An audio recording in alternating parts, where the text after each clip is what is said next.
Every morning you wake up, something invisible is already deciding your day before you do, and almost no one notices it happening. That isn't an exaggeration. It isn't a metaphor. It is a description of how most lives actually unfold, not in dramatic moments of crisis, not in visible failure, but in the quiet, ordinary sequence of a morning where small choices are already being made, and you aren't the one making them. You tell yourself you want to be more focused. You tell yourself you want to move with intention. You've heard words like discipline, purpose, and clarity until they feel like background noise. But something keeps getting in the way. And here's what almost no one will tell you directly. The thing getting in the way isn't a lack of effort. It's the absence of something far more fundamental. And once you see what it is, the entire game changes. Marcus Aurelius wasn't celebrated for 2,000 years because he had an easier life than everyone else. He wasn't celebrated because discipline came naturally to him or because he never faced difficulty. He was celebrated because he understood something that most people in positions of power completely miss: that the real work isn't external. It never was. The real work is internal, invisible, and daily. And Stoic philosophy, in its purest form, wasn't designed to suppress feeling or escape the world. It was designed to give you clarity. Razor-sharp, honest, unsparing clarity about what actually deserves your energy and what is silently draining it. When that clarity arrives, everything downstream changes. Discipline stops being a battle you fight. It becomes something quieter, something that moves with you rather than against you. But before that becomes possible, something else has to happen first. Here is something worth sitting with. Not every task that feels important actually is. Not every demand on your attention deserves a response. Not every pull you feel toward something urgent is pointing you toward something meaningful. And yet, if you look carefully at how most days actually unfold, that is exactly how most people are operating. The morning begins. Notifications appear. Other people's expectations arrive with their own quiet gravity. Small urgencies present themselves with the confidence of emergencies. And before you've had a moment to ask what actually matters today, the day is already moving on its own terms, not yours. That's a particular kind of exhaustion, not from working too hard, but from spending energy where it produces almost nothing. Most people assume that feeling exhausted at the end of a day means they worked hard. But there is a version of exhaustion that comes not from meaningful effort, but from constant low-level reaction, from responding to whatever is loudest, from managing incoming demands rather than pursuing chosen direction, from the accumulated weight of 100 small decisions that were never really decisions at all, just automatic responses to external pressure. Think about what that actually looks like in practice. You open your phone before your feet hit the floor. Someone else's message shapes your first thought of the morning. A notification reorients your attention before you've oriented yourself. And none of this feels wrong in the moment. It feels normal because it is normal, for most people. But normal is not the same as intentional. And there is a wide, significant distance between those two things. Throughout the day, the pattern continues. You respond to what arrives rather than pursuing what you chose. You manage the incoming rather than generating the outgoing. You are, in the most practical and literal sense, being operated by your environment rather than operating within it. And the day ends with that particular flavor of fatigue.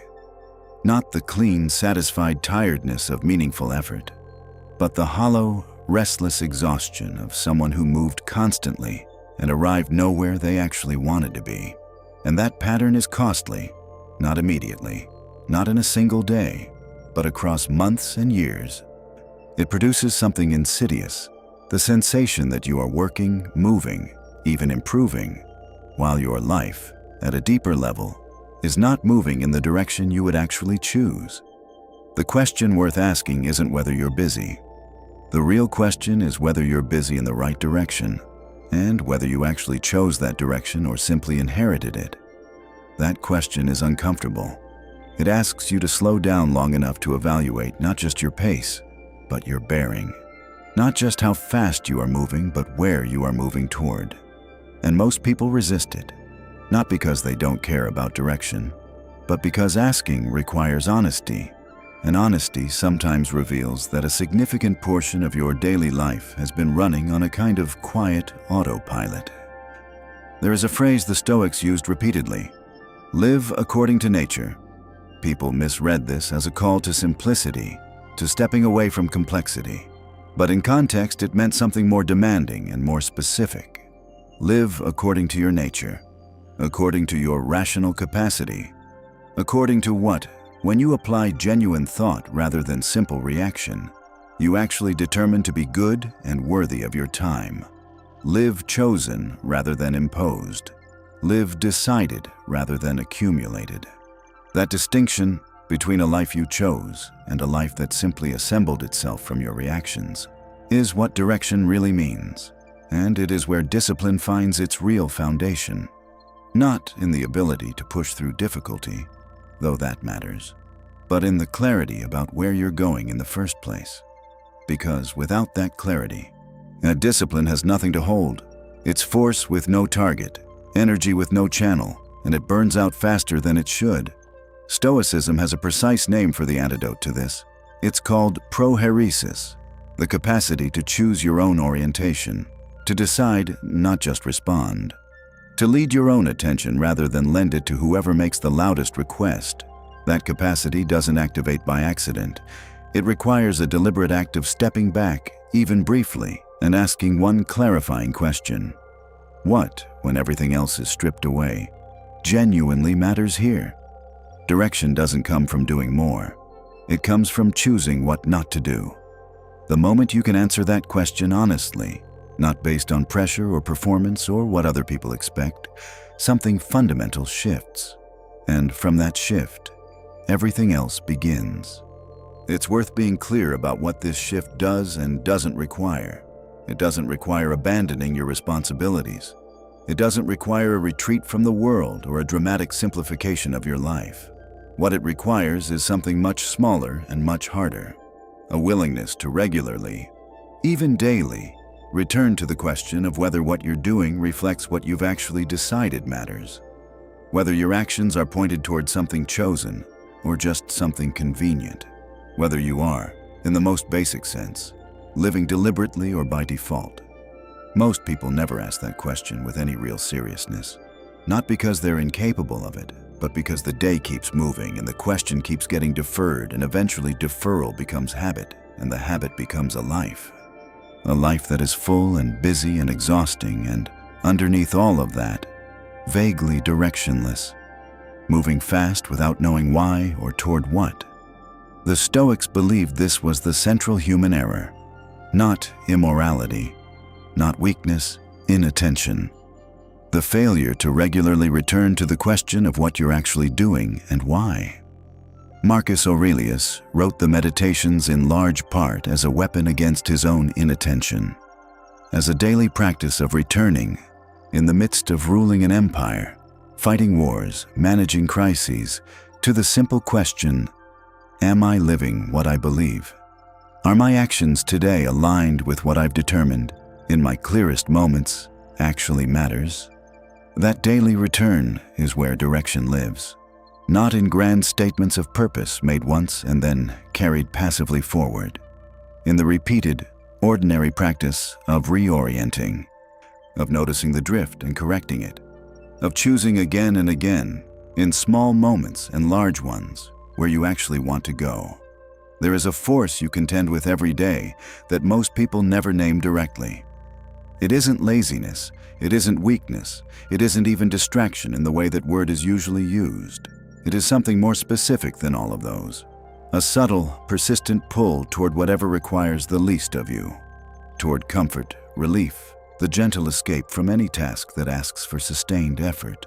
And the reason this force is so powerful isn't because it's strong, it's because it feels like your own voice. You don't experience it as an interruption. You experience it as a suggestion. A reasonable one, an accommodating one, a voice that says, "Not now, you've already done enough. This can wait until tomorrow." That voice has a logic. It sounds rational. It adjusts its arguments to match your situation. When you're tired, it says you need rest. When you're anxious, it says preparation requires more time. When you're close to finishing something that matters, it finds 100 small reasons why this isn't quite the right moment. And if you follow it without examination, it doesn't feel like avoidance. It feels like wisdom. There is something important to understand about why this voice is so persuasive. It is drawing on real experience. You have been tired before, and resting was actually the right choice. You have been underprepared, and more preparation would actually have helped. The voice isn't making things up wholesale. It's taking genuine experiences and generalizing them, applying them as arguments in situations where they don't quite fit. And that generalization is the trick. That's where the sophistication of avoidance lies. Because the voice of the impulse doesn't announce itself as avoidance. It announces itself as self-awareness, as wisdom earned through experience, as the kind of knowing yourself that mature, thoughtful people are supposed to have. And that framing is exactly what makes it effective. It wraps avoidance in the language of self-respect. It makes turning away from difficulty seem like the intelligent choice rather than the fearful one. This is the core of what Marcus Aurelius wrestled with throughout the Meditations. Not dramatic temptation, but the subtle, on daily negotiation between what he intended and what the path of least resistance was quietly proposing. He didn't write those notes for an audience. He wrote them as discipline, as reminders against the inner voice that knew exactly how to frame avoidance as common sense. Recognizing that voice doesn't mean silencing it. It means creating just enough space between the suggestion and your response that the choice becomes conscious rather than automatic. That space, a pause that might last 3 seconds, changes everything. In that pause, something important happens. You stop being carried by momentum and start exercising something closer to real agency. You recognize that the impulse you're feeling isn't a command. It isn't your highest judgment. It's a signal, one option among several. And options, by definition, it can be accepted or declined. It is worth understanding the neuroscience underneath this, at least in broad terms. The brain has a strong preference for patterns, for established routes, for the behavior it has done before in similar circumstances. Not because the brain is lazy, the brain is extraordinarily active, but because efficient pattern following frees cognitive resources for genuinely novel situations. The problem is that this efficiency becomes self-perpetuating. The more you've followed the impulse before, the more natural following it feels the next time. The more you've chosen avoidance, the more avoidance will feel like the obvious response. The pause interrupts that self-perpetuation, not by eliminating the impulse, you can't do that, but by creating a moment in which something other than the impulse gets to speak. A moment in which your considered judgment, not your habitual reaction, gets to participate in the decision. At first, this practice is genuinely difficult. The mind is extraordinarily persuasive when it wants something. It can construct elaborate justifications faster than you can interrogate them. But over time, with repetition, something changes. You begin to recognize the patterns.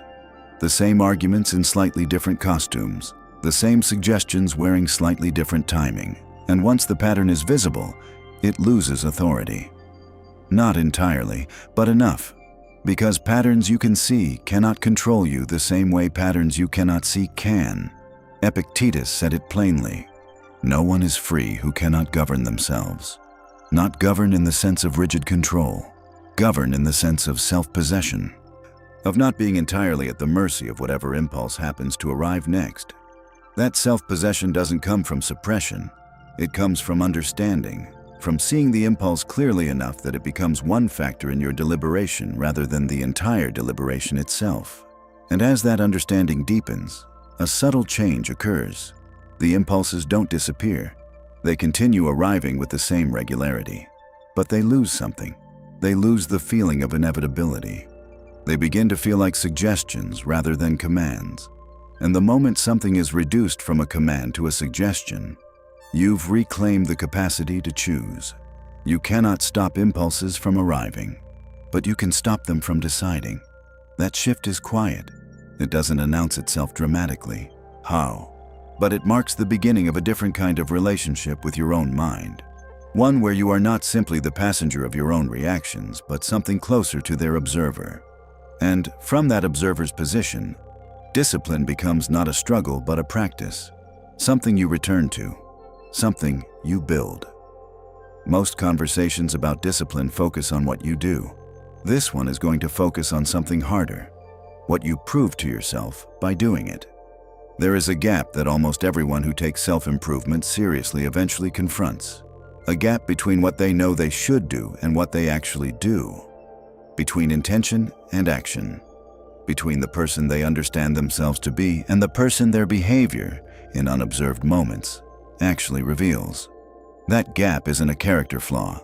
It's a signal. It means your awareness has grown faster than your habits. That you can see the distance between where you are and where you want to be. And while that visibility is uncomfortable, it is necessary. Because without it, there's no reference point. Nothing to close, no way to notice that you're drifting. The problem is that most people, when they encounter that gap, respond to it in one of two unproductive ways. They either pretend it isn't there, continuing forward with a story about progress that doesn't match their actual behavior. Or they stare at it so hard that it becomes evidence of inadequacy. A reason to question not just their discipline, but their capacity for it. Neither response closes the gap. Neither response builds what is actually needed, which is trust, the quiet, evidence-based confidence that your decisions carry weight. Trust of this kind isn't built through intention. It isn't built through understanding what you should do. It's built through doing what you said you would do, especially in moments when no one is watching, when no reward is immediate, when the easier option is readily available, and the cost of taking it would be invisible to everyone except you. Those moments are where the gap actually narrows. Not in dramatic gestures, not in public commitments. In private, unremarkable moments of follow-through that accumulate almost invisibly until something has shifted. It is also worth noticing what happens to the internal story when those moments of private follow-through accumulate. The story begins to change, not suddenly, not because you've had a revelation or a transformation, but because the evidence base has changed. You have demonstrated to yourself, in real situations, under real conditions, that your commitment to something extends beyond the moment when it's comfortable. That your intentions translate into actions even when translation is inconvenient. And that demonstration matters in a way that words about your intentions can never match. Because the mind doesn't update its beliefs primarily through argument. It updates through experience, through what has actually happened, through the record of what you actually did when the choice was available. That record is what self-trust is built from. Not declarations, not aspirations. The actual, accumulated specific evidence of your own behavior. Seneca wrote that luck is what happens when preparation meets opportunity. But the preparation he was describing wasn't frantic activity or visible effort. It was the long, quiet discipline of showing up before the opportunity arrives. Of doing the work when there is no particular reason to do it except that you decided it mattered. Each time you follow through in one of those unremarkable moments, you're not just completing a task. You're revising your internal story about who you are. That revision is subtle but cumulative. Over time, the story changes. You stop being someone who intends to be consistent and start being someone who is. Not because you've changed everything at once, because you've changed the evidence. You've given yourself proof, not through words, not through plans, but through action, that your commitments mean something. And with that proof comes a different relationship to the internal resistance. The hesitation that used to create real friction begins to quiet, not because it disappears, but because the pattern you've established carries more weight than the voice suggesting you deviate from it. The decision has already been made. Your task is simply to follow it. Resistance doesn't go away. But resistance in the face of established pattern feels different from resistance in the absence of any pattern at all. This is also where the role of discomfort becomes essential. Consistency within comfort is real. It's possible. and it produces a stable kind of progress. But it has a ceiling, a natural boundary beyond which comfort quietly refuses to let you go. Not through dramatic refusal, just through the gentle gravity of default, the preference for what's familiar, the almost imperceptible narrowing of what you attempt, because what you attempt keeps matching what you've already proven you can handle. Deliberately choosing difficulty, not extreme, not punishing, but slightly beyond your current range, is what lifts that ceiling. It's what expands the boundary of what feels manageable. And each time you engage with something that was previously at the edge of your comfort and find that you can handle it, the edge moves. Growth doesn't happen in the middle of your comfort zone. It happens at the edge, not by leaping past it, but by regularly choosing to stand at it. Seneca expressed this precisely when he observed that difficulty strengthens the mind, just as physical labor strengthens the body. He wasn't prescribing suffering. He was describing a mechanism, the mechanism by which capacity expands. Through engagement with resistance, chosen, intentional, paced resistance, the threshold shifts. What was once difficult becomes ordinary. What was once at the edge moves inward, and the edge accordingly moves out. This doesn't require dramatic hardship. It requires something more modest and more sustainable. The practice of choosing the harder option when the easier one is available, of staying present a moment longer than you want to, of continuing when continuation is uncomfortable but not impossible.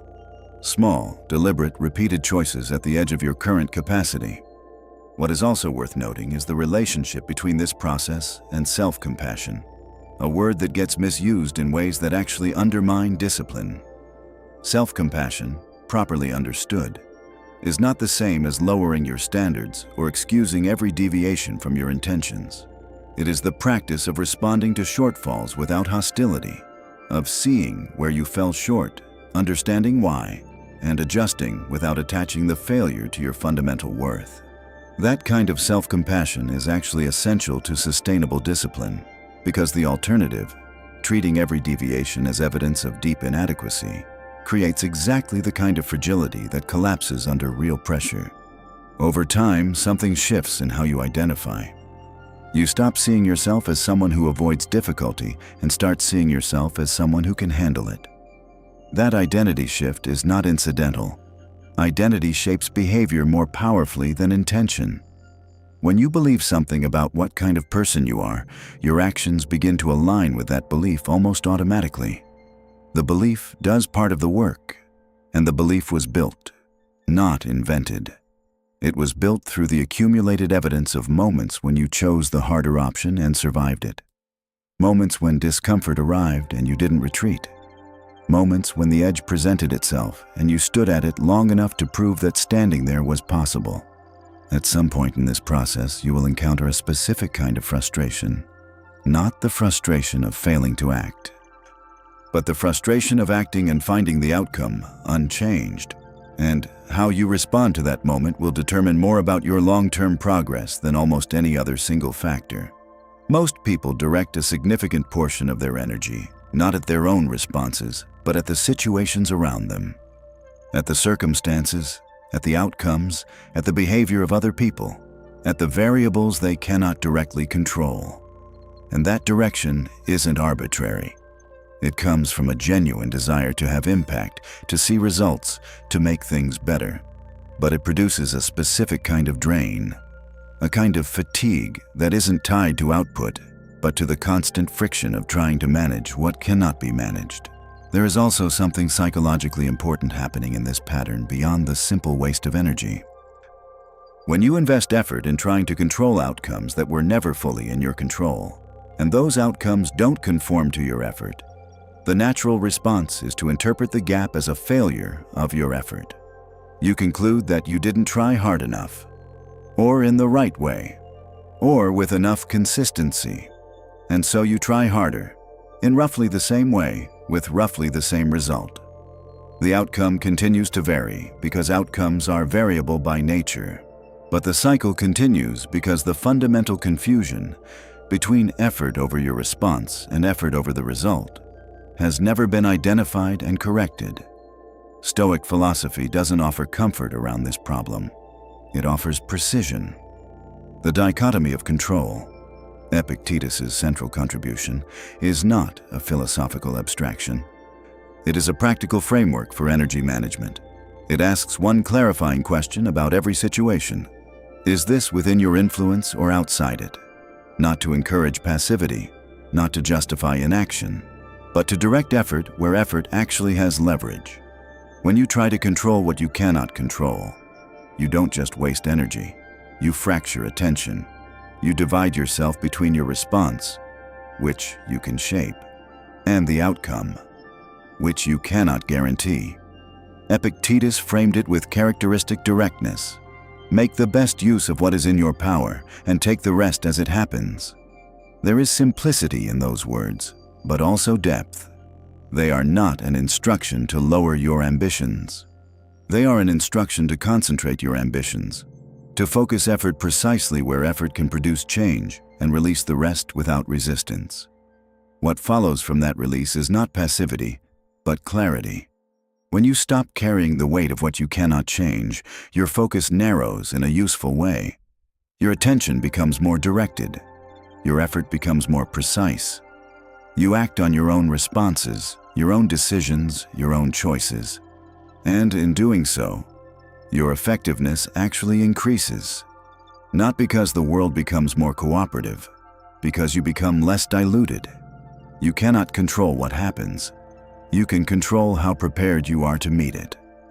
That distinction, small as it sounds, is the entire foundation of Stoic resilience. This also changes how challenges feel. When you're no longer trying to control the outcome, when your full attention is on your response, challenges stop being things that happen to you. They become tests of your preparation. They reveal your current edge. They show you exactly where your patterns hold and where they don't. That information is valuable, not comfortable, but valuable.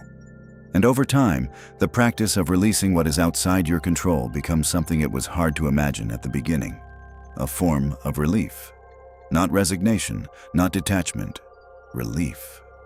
The relief that comes from no longer carrying things that were never yours to carry, from no longer measuring your worth by outcomes that were always subject to forces beyond your reach. That relief, once experienced, changes your relationship to effort. You're no longer working to secure a specific result. You're working to express a specific direction. And that shift removes a layer of anxiety that most people didn't even know they were carrying. The anxiety of outcomes, of approval, of results that arrive or don't regardless of effort. When effort is no longer hostage to outcome, something interesting happens. The effort itself becomes freer, more complete, more genuinely yours. Marcus Aurelius returned to this insight throughout the meditations. You have power over your mind, not over outside events. Realizing this is where strength begins. Not the strength of dominance, the strength of stability, of continuing to move in your chosen direction regardless of what the outside world offers in response. That stability doesn't come suddenly. It accumulates the way all real things accumulate. Through repetition, through quiet practice, through the daily choice to direct attention where it actually belongs. Here is something that will become more relevant the longer you work on this. The noise doesn't decrease as your discipline grows. It changes form. Early in this process, the noise is mostly internal. The familiar voices of doubt, hesitation, distraction, the arguments for delay, the suggestions to recalibrate, revisit, reconsider. These are the ones you've been learning to recognize and not automatically follow. But as you develop more direction, as your actions start to reflect genuine intention, a different kind of noise becomes more prominent. External noise. Other people's opinions. Criticism that arrives without invitation. Perspectives shaped by experiences entirely different from yours. Advice that sounds applicable but isn't. And more subtly, social comparison. The quiet pressure of what others appear to be doing or achieving or valuing. The mechanism by which this noise becomes disruptive is the same as before. not through force, but through a gradual blurring of the line between your genuine judgment and the input you've been absorbing. You begin to second-guess decisions that were once clear.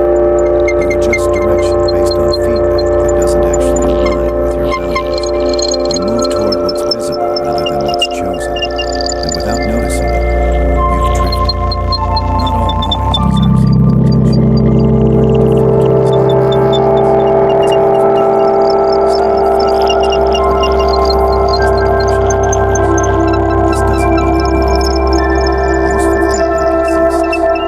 Perspectives that challenge you productively are valuable. The ability to learn from criticism is an asset, not a commodity. What this means is developing the capacity to evaluate only whether the information that you're absorbing, to pause before immediately forced to reshape your direction, to ask whether this perspective aligns with what you've already identified as important, whether it simply sounds confident, whether you're moving towards something more. It's humility that takes us sometimes to be willing to understand ourselves. The same principle applies internally. The things that create the most friction, the ones that feel most destabilizing, often reveal something worth examining, something worth immediately ignoring, something worth observing, understanding, and deciding what to do with. Observation and obedience are not the same thing. Seeing the fog clearly does not mean following it at all costs. That distinction becomes essential as you wrestle with awareness, because the mind is creative and looks for reasons to reconsider. It doesn't always feel like that. Sometimes it feels like avoidance. Sometimes it feels like desire. Sometimes it presents itself as the kind of sophisticated flexibility that would shame you out of your commitments. Learning to recognize those patterns, not to judge them, but to see them clearly, is part of the ongoing discipline. Over time, this filtering becomes more natural. You don't internalize everything you feel. You develop a sense, something intuitive and practiced, that aligns with what matters and goes against it. What serves you well will simply passes through. That sense becomes a kind of protection, whether weighing or filtering or following. Filtering is designated judgment. It makes you precise. It concentrates your attention exactly where your attention is anyway. The result is a quality of focus that most people never experience. Not because they lack the capacity for it, but because they never choose to attain it. To recognize that not every ghost deserves your influence. Not every moment is worth your silence. Not every moment deserves the energy of engagement. Your external awareness can be powerful and meaningful. It allows you to understand more clearly where you are. It can free up attention to try to experience your own pace. Stagnation begins to feel foolish. When you start questioning instead of adjusting, growth feels dangerous. Evolution is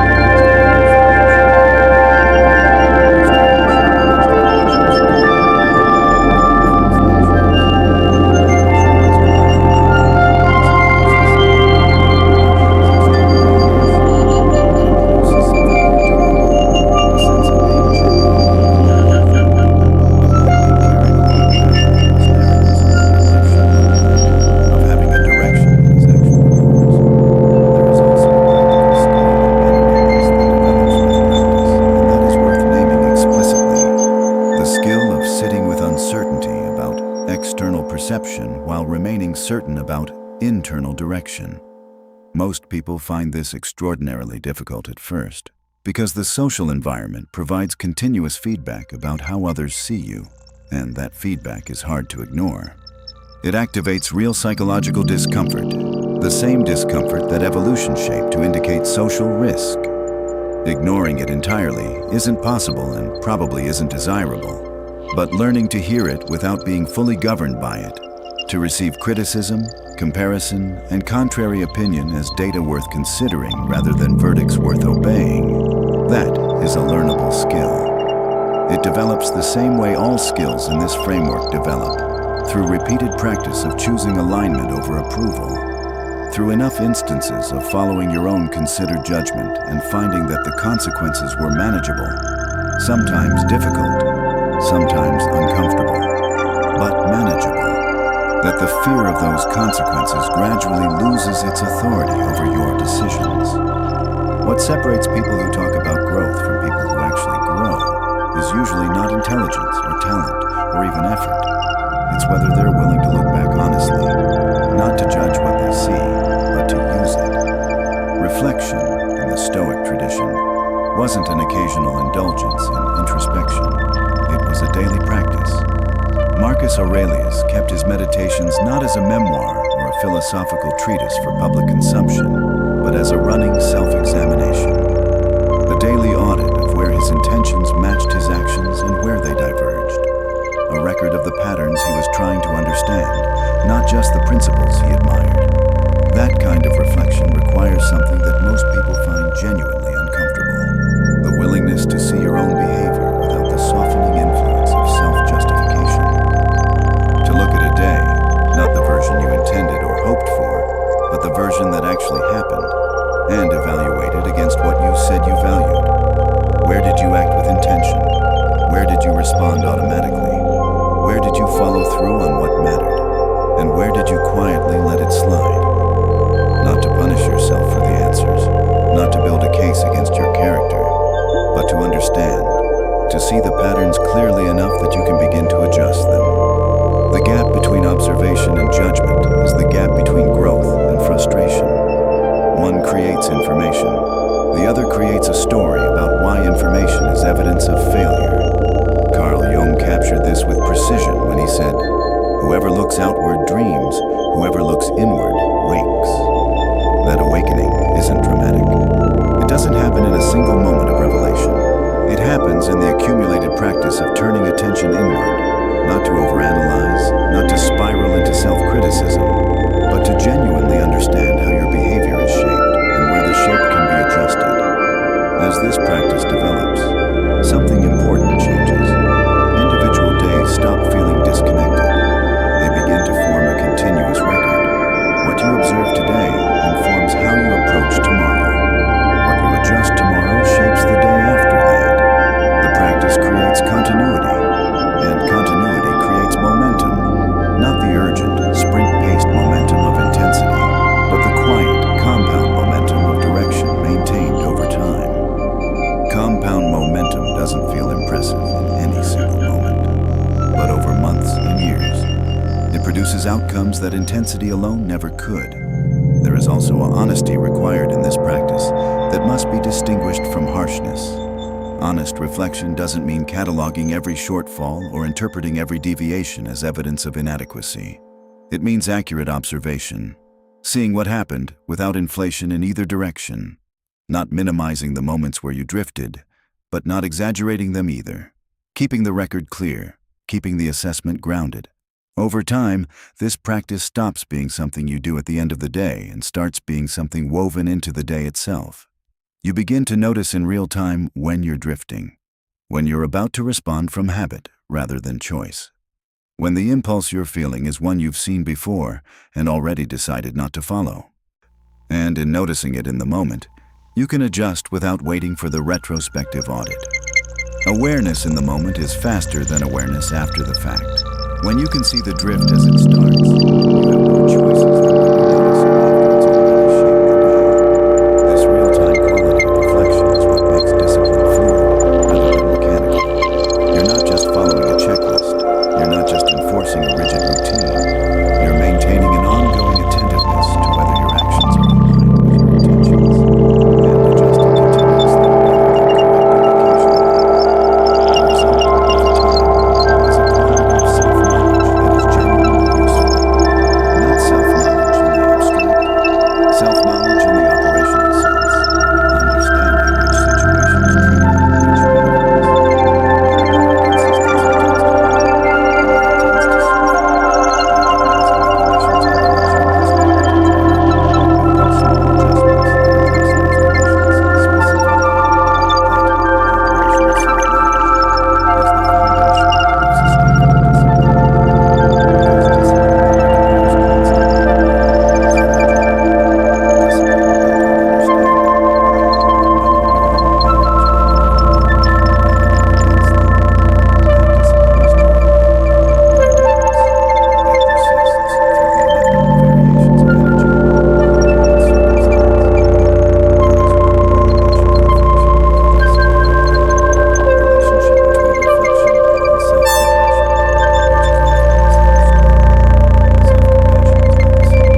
comes with the option not to choose it.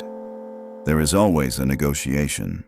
When discipline is something you are, when it has been built through enough repetition, reflection, and alignment that it has become part of your operational identity, that negotiation mostly disappears. Not because the difficulty disappears, not because the impulse to take the easier path stops arriving, but because the identity has been established and behavior tends to follow identity. What you believe yourself to be shapes what you do almost automatically. This is why identity is the destination of everything described up to this point.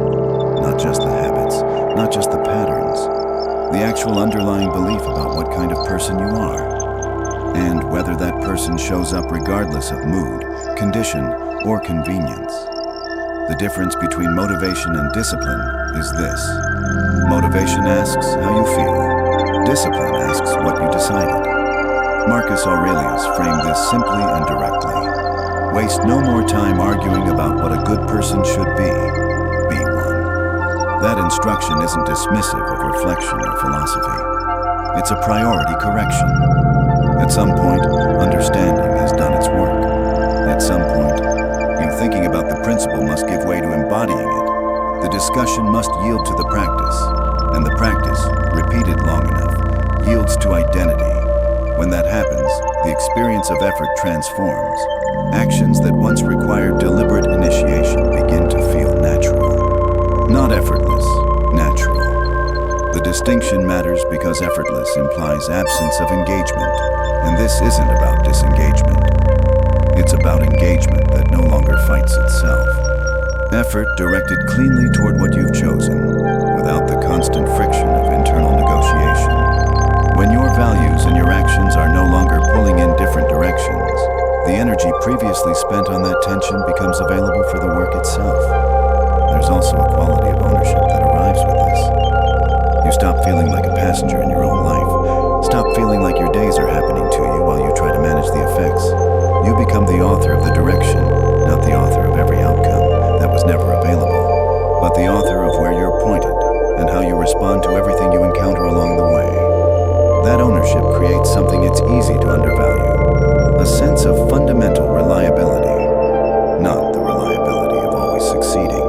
The reliability of always continuing. Of never being so far off course that you can't return to your direction. Of knowing that whatever happens externally, your fundamental orientation remains stable.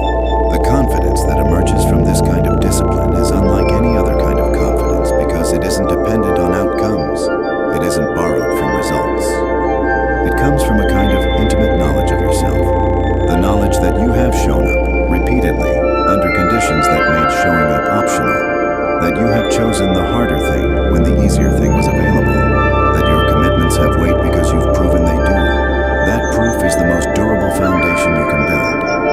Not what you believe about yourself, what you have demonstrated, and the freedom that comes with it. This is perhaps the most unexpected part. Is real. Not freedom from difficulty or uncertainty. Freedom from the particular kind of suffering that comes from being constantly reactive, from being at the mercy of every mood, every impulse, every external opinion, from needing conditions to be perfect before you can move. When your discipline is internal rather than conditional, circumstances lose most of their authority over your behavior. You can act in difficult conditions because your action isn't waiting for conditions to cooperate.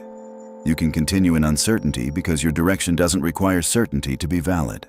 You can stay aligned in chaos because your alignment comes from within, not from the order of the situation around you. That is the Stoic promise. Not a quiet, unchallenging life. An internally stable one. A life in which the external disorder doesn't dictate your internal state. In which you are, in the deepest sense, the one who decides. It is also worth pausing on what this kind of freedom actually feels like from the inside, because the description of it can sound abstract until you've experienced it in even a small way. It feels, first of all, like reduced drag. Like moving through your day without the constant low-level friction of negotiating with yourself about whether to do what you've already decided to do. That negotiation, the back and forth, the justification, the internal debate, consumes more energy than most people realize. precisely because it's so constant and so habitual that it feels like the normal texture of daily life. When it diminishes, the contrast is striking. It also feels like a reduction in the particular anxiety that comes from depending on external conditions. Most people's sense of being on track is fragile in a specific way. It depends on things going reasonably well. When things go poorly, when circumstances are difficult, when outcomes disappoint, when external feedback is negative, the sense of being on track collapses. Because it was never really resting on anything stable. It was resting on conditions, and conditions change. When your stability is internal, when it comes from the consistency of your own response rather than the cooperativeness of your environment, that fragility goes away. Not completely. You're still a human being. You still feel disappointment and frustration in the full range of what difficulty produces. But underneath those feelings, the ground remains. The orientation holds. You know, even in the middle of a difficult stretch, that you will continue, that the direction hasn't changed, that tomorrow you will return to the practice, that the architecture is intact even if the weather above it is rough. There is also something that happens to time, to your relationship with it, when discipline becomes identity. When you're no longer spending energy on the constant negotiation between intention and action, you gain back something that previously felt scarce. Not extra hours, but extra presence within the hours you have. Because your attention isn't divided between what you're doing and the internal argument about whether you should be doing it. The focus is cleaner, more complete. And that quality of attention, sustained over time, produces a different kind of result. Not just in output, but in the experience of your own life. You become genuinely present with what you're doing in a way that the endlessly negotiating mind cannot be. What you've been building through all of this, through the clarity, the pauses, the consistency, the discomfort, the filtering, the reflection, isn't a temporary state. It's a structure, an ongoing architecture for how you move through a world that will not stop being difficult, noisy, and uncertain. And that architecture doesn't maintain itself. It requires ongoing care, not dramatic overhaul, not constant reconstruction, but the quiet, regular attention of someone who understands that what has been built can also erode gradually, without dramatic announcement, if the practices that built it are abandoned. This is what makes sustainable discipline different from temporary intensity. Intensity builds and collapses. It surges and recedes. It is responsive to mood, to season, to circumstance. Sustainable discipline is built differently, from smaller, more regular actions that don't require a particular emotional state to initiate, from the accumulated weight of 1,000 unremarkable moments of follow-through, from the practice of reflection, from the habit of pausing, from the skill of filtering, from the identity that has gradually been shaped by all of the above. It is also worth being honest about how erosion happens, because understanding it is part of maintaining against it. Erosion rarely announces itself. It doesn't arrive in the form of a decision to stop. It arrives as a series of small exceptions, each one individually reasonable, each one contextually justified, none of them individually significant. You're tired, and so you skip the reflection practice just this once. You're under pressure, and so you respond reactively in a situation where you would normally pause. You're busy, and so you choose the easier path in a place where you would normally choose the harder one. One exception, then another. Then a third that no longer feels like an exception, but like the new normal. That sequence is not weakness. It is the natural behavior of any system that isn't being actively maintained. The structure doesn't collapse because you abandoned it intentionally. It softens because the regular practices that held it in place were quietly set aside, one reasonable exception at a time, until the setting aside became habitual. The architecture is always being built. There is no moment when it is finished. There is only the ongoing practice of adding to it, maintaining it, and returning to it when you drift. Without drama, without self-condemnation, without the need to rebuild from scratch. Because drift is not failure. drift is part of the process. Every person who develops genuine, lasting discipline drifts from it periodically. The question isn't whether you drift, it's how quickly you notice and how readily you return. That capacity to notice the drift early and return without making the return more dramatic than the drift itself is one of the most important things this practice develops. The return is never harder than the initial building. It only feels harder because we attach more meaning to it than it deserves. What matters is that the architecture is there to return to, that the practices are familiar enough to resume, that the reflection continues, that the pauses remain available, that you have not abandoned the vocabulary of your own attention, the ability to notice what you're doing, to ask whether it aligns, and to adjust. There is also something important about the quality of the return, the tone with which you come back after a period of drift. Many people make the return unnecessarily difficult by treating the drift itself as something requiring significant processing before they can resume. They need to fully understand why they drifted. They need to recommit loudly and formally. They need to create a new system, a new plan, a new framework. And in doing all of that, they delay the actual return while investing enormous energy in the ceremony of returning. The Stoic approach is quieter and more efficient than that. You notice the drift. You understand enough to know what needs to adjust. And usually, you already know. The understanding was already there, which is why you notice the drift in the first place.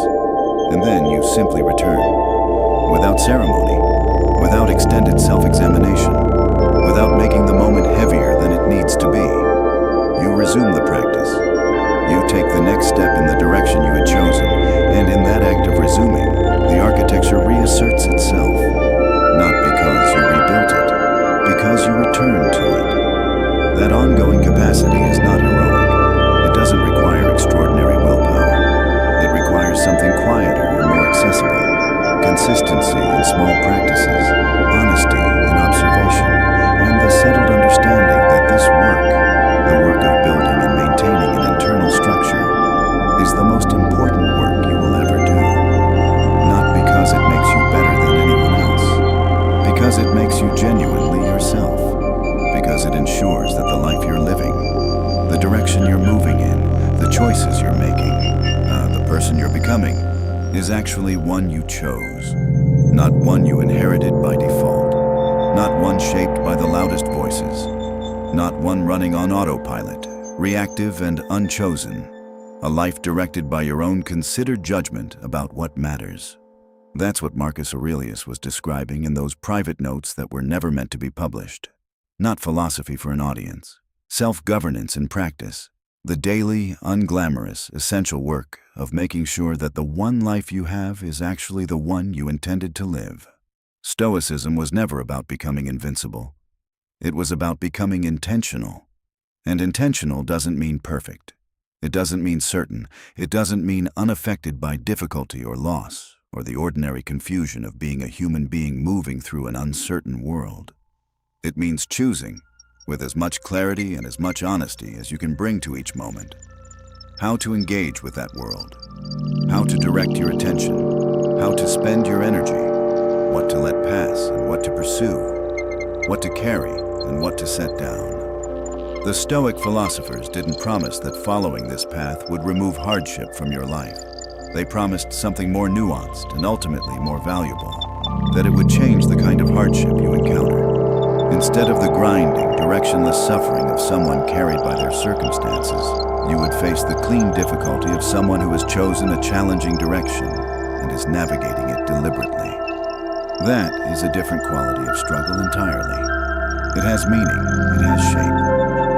It has a relationship to where you're going that gives it purpose rather than randomness. And over years, that difference accumulates into a life that feels genuinely lived rather than passively experienced. A life with a through line. A life where looking back produces recognition rather than confusion. Where you can see how each part connected to what came before and shaped what came after. Where the architecture is visible and real and yours. That practice of choosing, repeated daily, refined through reflection, supported by the architecture you've built, is what this work is. not a destination, not a state you arrive at. A practice you maintain, a direction you keep choosing, a structure you keep building, and it is available to you, not to a different kind of person, not to someone who had a different start or better conditions or more natural aptitude, to you, right now. In the next small moment where the impulse arrives and you choose, deliberately, clearly, on your own terms, what to do with it. That is where this work begins. That is also where it continues, indefinitely, incrementally, quietly. There is one final thing worth saying before this ends, something that connects the whole of what has been discussed to the specific moment you're in right now. Everything described in this video, the clarity about direction, the pause before the impulse, the private follow-through, the deliberate engagement with discomfort, the release of what is outside your control, the filtering of noise, the honest daily reflection, the gradual shift into identity. None of it belongs to some future version of you who has prepared more thoroughly or reached a better starting point. All of it is available in the next moment, in the next decision. In the next time an impulse arrives and you have the choice of whether to follow it automatically or respond to it deliberately. That is not a motivational point, it is a structural one. The architecture of discipline is not built anywhere other than in the immediate present. It is not built in thinking about it, planning for it, or admiring it in other people. It is built in the specific, concrete, small act of applying it. Once, now, in whatever situation you are actually in. And then again, and again after that. The gap between understanding this and living it is not closed by more understanding. It is closed by the next choice you make. Marcus Aurelius understood this with a clarity that is still remarkable 2,000 years later. He wasn't writing philosophy in the abstract. He was writing it in the middle of governing an empire, managing military campaigns, navigating personal grief and political complexity. He was writing it as a person with as many reasons as anyone to feel overwhelmed, reactive, and untethered from his own intentions. And he kept returning to the same discipline, not because he had mastered it and was reflecting on his mastery, but because he was still practicing it, still applying it, still noticing the drift and returning, still asking day after day whether his actions matched his values, and adjusting the ones that didn't. That is the model. Not the finished philosopher looking back serenely from achieved wisdom. The person still in the middle of it, still working, still choosing, still building the architecture one moment at a time. That person is always where the work lives. And you are always that person, regardless of how much progress you've made. The Stoic path is not a ladder you climb and then stand at the top of. It is the daily practice of taking the next step in the direction you have chosen, as clearly and as honestly and as intentionally as you can. That's the whole of it. And in the ordinariness of that, in the unremarkable, daily, unglamorous act of continuing, something slowly and surely becomes real. You begin to trust yourself in a way you didn't before. You begin to find that the world's noise carries less weight than it used to. You begin to notice that difficulty, while still real and still present, no longer has the same capacity to derail you. And underneath all of that, something quieter. The simple, steady recognition that you are living your life deliberately, that the choices are yours, that the direction is chosen, that the architecture holds. That starts precisely here, in this moment, with whatever you do next. If what you've heard in this video resonates with something real in your experience, if even a single part of it has shifted how you see your own patterns, then this is the moment to act on that, not tomorrow, not when the conditions are better or the timing is perfect. Now, discipline isn't something you find when you're ready. It's something you build before you feel ready. If you want to keep building this way of thinking, if you want reminders to stay clear, to stay intentional, and to keep developing the kind of inner stability that most people never take the time to construct, then subscribe to Stoic Horizon. That's what this channel exists for. Not to tell you what to think, to keep returning you to the practice of thinking clearly. And if this video added something, the most meaningful thing you can do is leave a like. It's a simple act, but it tells us to keep making this